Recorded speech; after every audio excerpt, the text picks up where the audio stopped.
Search, look, there's some things, some gifts, some things on the inside. You may have an idea, a vision, a dream, an invention, and just get started. Sometimes the key is to just get started without knowing the end result. Everybody can go right if we got a guarantee of the end result. A lot of folks will start a podcast if they're guaranteed 100 million viewers. But when there are no guarantees when it comes to that, right? It's let me show up and do the work. And I encourage the audience with that. Welcome to Inspired Choice today. I'm Caroline Biesalski and I'm thrilled to have you here. On this show, we go beyond the ordinary, diving into the stories of remarkable individuals from around the globe, leaders, entrepreneurs, authors, and creatives who have made bold choices to pursue their passions. Each guest on Inspired Choice today has a unique journey to share, filled with insights, breakthroughs, and lessons that inspire and uplift. My goal is to bring you real conversations that fuel your own journey, whether you're seeking personal growth, business wisdom, or simply a spark of inspiration to say yes to your own dreams. Thank you for joining us on this journey of transformation and purpose. Now, let's get into today's inspiring interview. Hello and welcome, Inspired Podcast community. This is your new episode. My name is Caroline and my today's guest is Michael T. Brown, and I'm so happy that you are here. How are you doing today? I'm doing well, Caroline. Great to be with you. How are you? Yeah, I'm fine too. Thank you so much. And I would love to introduce you to the audience. You are a licensed professional counselor, leader, and speaker dedicated to empowering individuals and families to achieve their personal and professional goals. With a passion for community outreach and education, you have a proven track record of success highlighted by your 2003 PwC Above and Beyond Award for Excellence in Counseling. You also hosted the Brown Bag with Michael T. Brown on Blog Talk Radio, engaging with key community figures and addressing critical societal issues. Your work is driven by a commitment to inspire and mobilize others through education and meaningful dialogue. Welcome to the Inspired Podcast, Michael T. Brown. Thank you. Great to be with you. So great. My first question to you: how do you believe community engagement and dialogue can play a role in addressing the critical issues facing society today? Caroline, great question. I'm a firm believer that, everybody has a gift and everyone has an opportunity to serve. And I think service can be at the heart of societal change. But I think in many ways it starts with understanding our own value, knowing our own worth, loving and valuing ourselves, and focusing in on our own mental, physical, spiritual, our own emotional health. Because I believe healthy individuals make up healthy relationships and healthy communities. So when we're in a good position personally, then we're able to show up and serve others. And when we serve others, well, I always say never underestimate the impact of what one committed person can do. And I'm a firm believer in that we all play a role. We all have a gift, but we have to know who we are so that we can show up and better serve others and serve our communities. Wow, thank you for your answer. And would you like to share your gifts and talents with us? Oh, well, I believe one of my gifts is to inspire, to teach, and to motivate. Um, once we realize, for example, what platform we have, and one of my platforms is through the platform of mental health therapy, that, we can work on our emotional health, our mental health when we get serious about change. And I think that's one of my gifts is to help people identify their issues, their challenges, help them work through any past pain or trauma, but ultimately help individuals reach their goals. And there's steps and skills and strategies and a safe space that needs to be created to help others. And I believe that's one of my gifts, to help people reach their potential and Wow, reach their that's so goals. true. What you said about creating the space, I love that so much. And also, you talked about people have to be serious about making a change, and this is so important. So, I heard not the definition, but about the difference between the words choice and decision. How important is this? And what is your advice or definition of the two words? Well, that's good. I like the way you phrased that. My first thought is that we all have choices. We can choose to get up in the morning or not. We can choose what we want to eat, or not. We can choose if we want to make lasting change in our lives or not. So the choices is like the menu, but the decision is an action point. The decision we need to stand by. Decisions have consequences. So I think it's important that we examine our choices. Look at the menu. Look at the menu of our lives and say, what is it that I want to achieve? What lifestyle do I want to live? But it only really takes root until we make that committed decision. And I encourage somebody may be listening today, and I don't know what they're going through, what they may be experiencing, but they may have a menu of choices out in front of them. But we can say, hey, look, make a decision that's going to help you reach your goals. Make a decision, right, that we want to be healthy, not toxic. That we want to live a life that's full of value and meaning and purpose. And I commend you for making the decision to host this podcast because you've chosen, right, to use your gifts, your talents, your platform to inspire change. And I commend you for that. Thank you so much. The message is well received. Now we have clarity about the difference between choice and decision. It takes a decision and, of course, courage That's right. to change. And let's have a look at my next question. Can you share a memorable experience from your radio program that had a significant impact on your listeners or community? Yes, I recall, you know, speaking with, some key community leaders who looked at their situation, looked at their neighborhood, looked at their community, and just took the courageous step of saying, I can make a difference. I remember speaking with a gentleman who was involved in the world of politics. And I remember a conversation on the broadcast where he was sharing how politics, the key root word is policy. And while we live in some polarizing political times, right, in various countries, and there's so much division, right, in our world, is that people of goodwill can use policy to impact lives in a positive way. Because while there is some division, there's a lot of communities that are doing things the right way. And I think we need to highlight those positive stories. We need to highlight those that are doing it right, who believe in consensus building, who understand that compromise in politics, for example, is not a dirty word. We're not going to always get everything that we want, but ultimately we can still produce good through whatever platform we have, through whatever field or vocation we're in. And that really stood out with some of the people I spoke to on the broadcast, how one person can make a difference when they commit to making change and have the courage to act on those convictions. I love that. That reminds me of the quote by Gandhi, I think, be the change you want to see in the world. And you remind me also of the decision. We talked about decision to make a difference. And no matter what platform, you use the word platform as well, or community you are in, your workspace, your vocation.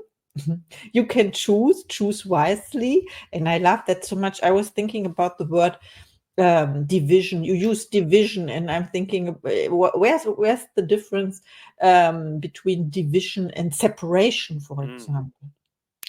that's good. I like you Mhm. like definitions in words. I like that. Yeah, that's good. Division. you know, is when we've been, well, I think they're closely aligned, to be honest with you. Division and separation, I think, in many ways, I'd say, are synonyms. They're a lot alike. Um, so I don't see too much of a clear distinction. Well, actually, I do have one. When we think about divided, it seems like more of a stronger word than separation in a way. Because if we're separated, we can reconcile. A married couple may say, let's separate for the time being, but work towards reconciliation. Division sounds a little more like a hard line, and it would seem like there's less room for reconciliation. So those are the distinctions that stand out for me on that. Yeah, I see what you mean, and I understand. Maybe when you have a whole and you divide it, sometimes the two pieces are destroyed. And and you talked about separation, then maybe they are separate, but they can go back together. You said this. Oh, I love that. Thank you so much. Yeah, I didn't know that I would ask you about that before I prepared the podcast, that's but good. of course the question is there and has to be asked. And you are the expert. I am happy to interview today. Thank you so much. What strategies do you recommend for individuals and families who are looking to achieve their personal and professional goals in today's challenging environment? Really good question. I think it ties into what we just talked about as far as division is concerned. I'm thinking about the political climate right now in the U.S. There's so much talk about how divided we are. There's so much talk about we're a divided nation. And I come up against that. I think we need to watch our language. There's a lot of people who are peddling how divided we are. And I think sometimes they do it for different reasons. Don't get me wrong. There's some clear differences. There are some legitimate things, legitimate topics that we might not agree on. But I would say the vast majority of people wake up each day, go into jobs, and get along with people, get things done, keep the trains running on time. We might not agree on all the issues, right? In any country, right? There's going to be people who don't see things the same.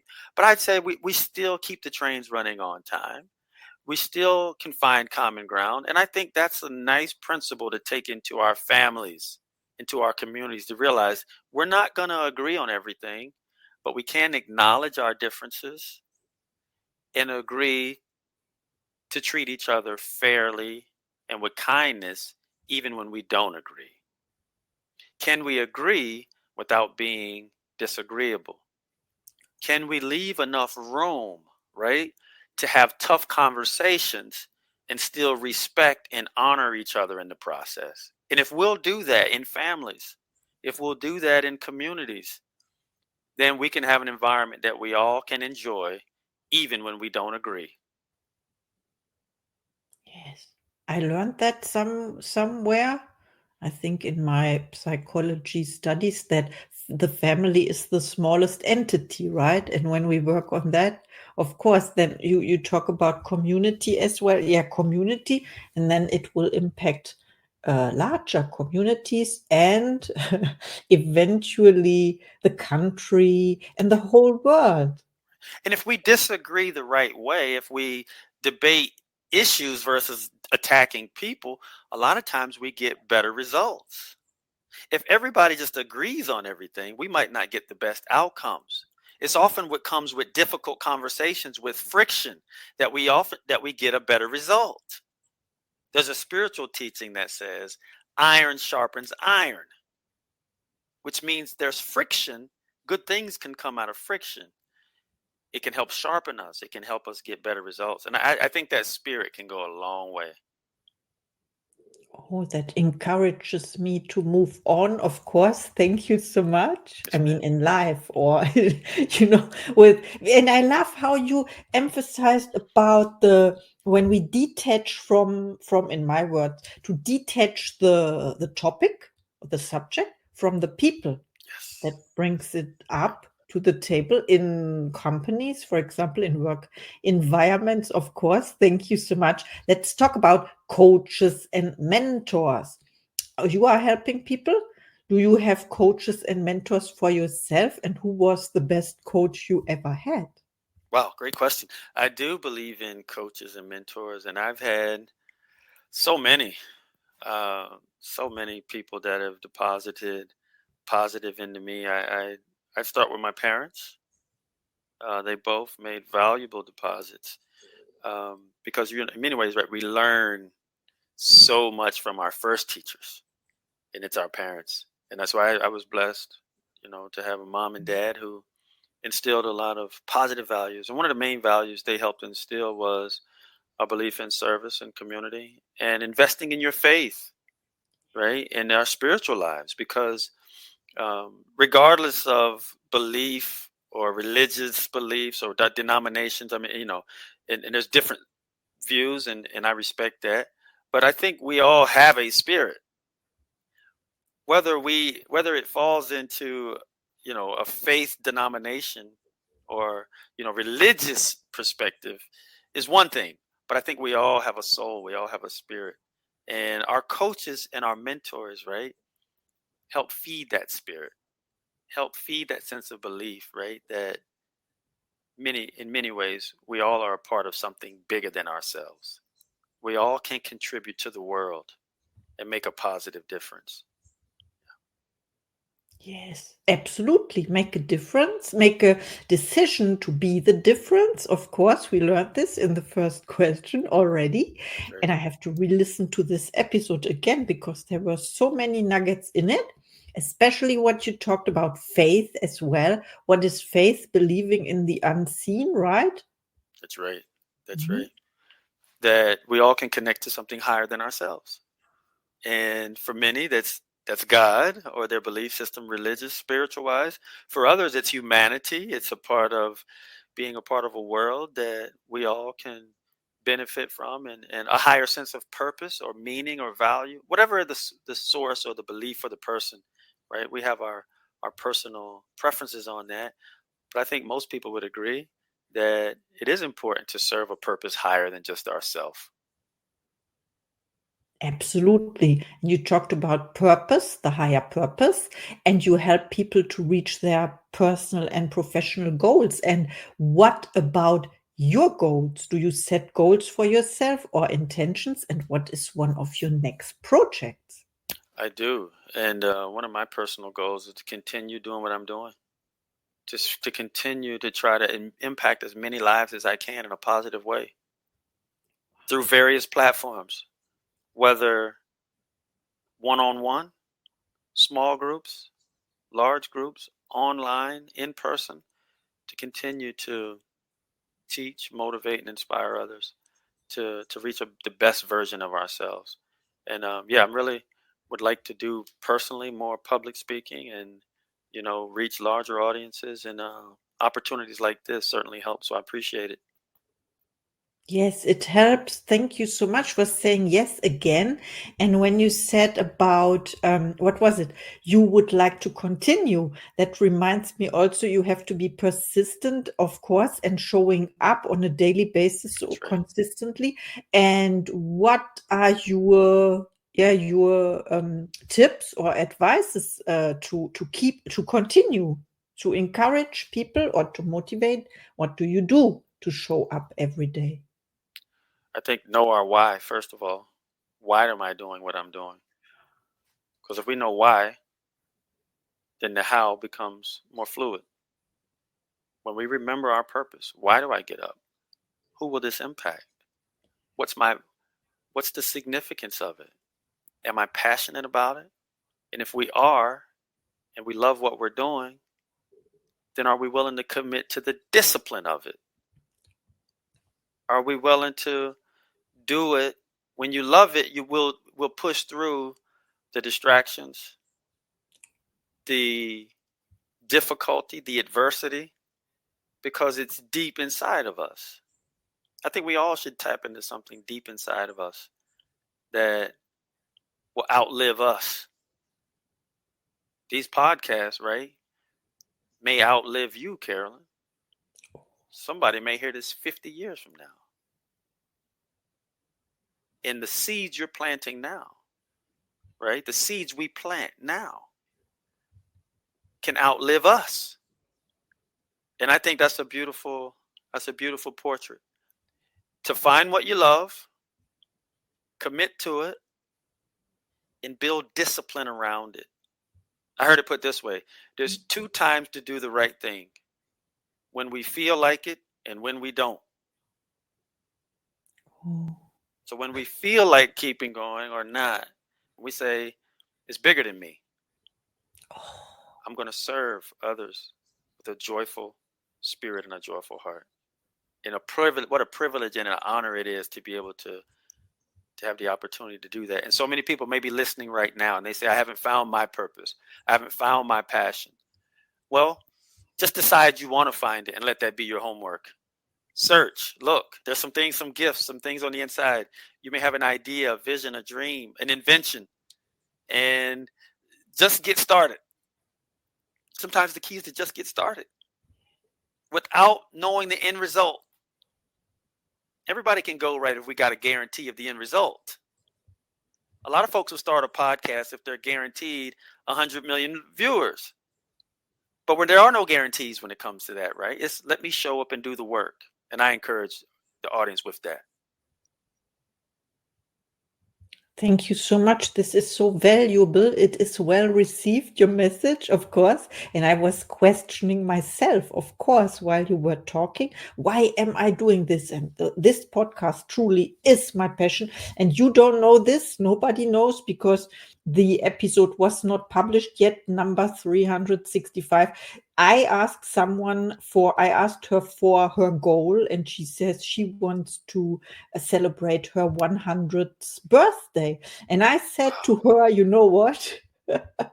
You become 100 and I do a podcast interview with you. So it is like a bet or something. That's awesome. It happens in 46 years. So that means in 2070, people who are listening to this now, save the date. You say this? I don't know.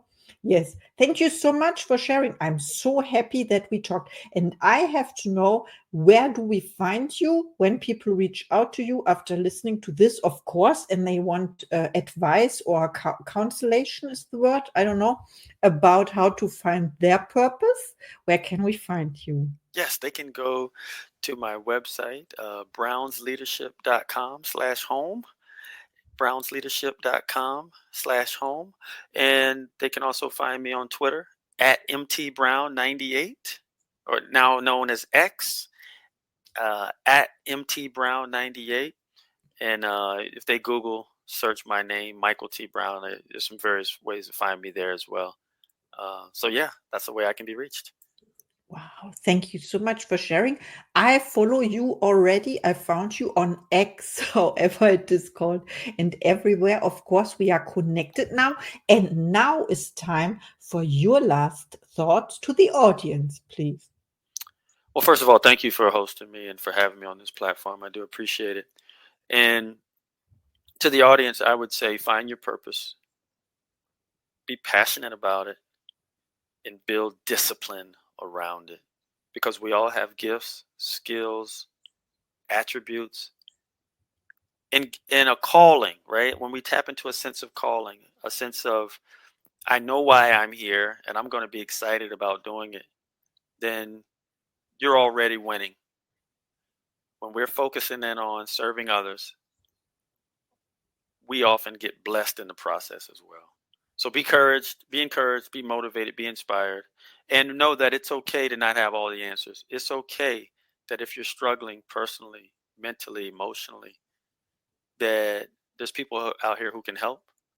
It's okay to focus on your mental health. It's okay to say, I'm not okay, but I want to get better. And I encourage the audience with that. Wow, thank you so much. Please reach out to Michael. He's amazing. I'm absolutely blessed by this episode. Thank you, thank you, thank you, Michael T. Brown. Thank you, Caroline. Have a great day. You too, and see you in the next episode. Thank you for tuning in to the Inspired Choice Today podcast. We hope you found today's conversation as enriching as we did. If you're feeling inspired and ready to take the next step in your own journey, I'd love to offer you a free 20-minute consultation. This is a chance to explore any challenges you're facing, get clarity on your goals, or just connect and discuss where you want to go next. Reach out to me directly to schedule your consultation. I'd be honored to support you on your path. And don't forget to subscribe so you never miss a new episode filled with inspiration, insights, and powerful stories. Until next time, keep making those inspired choices every day.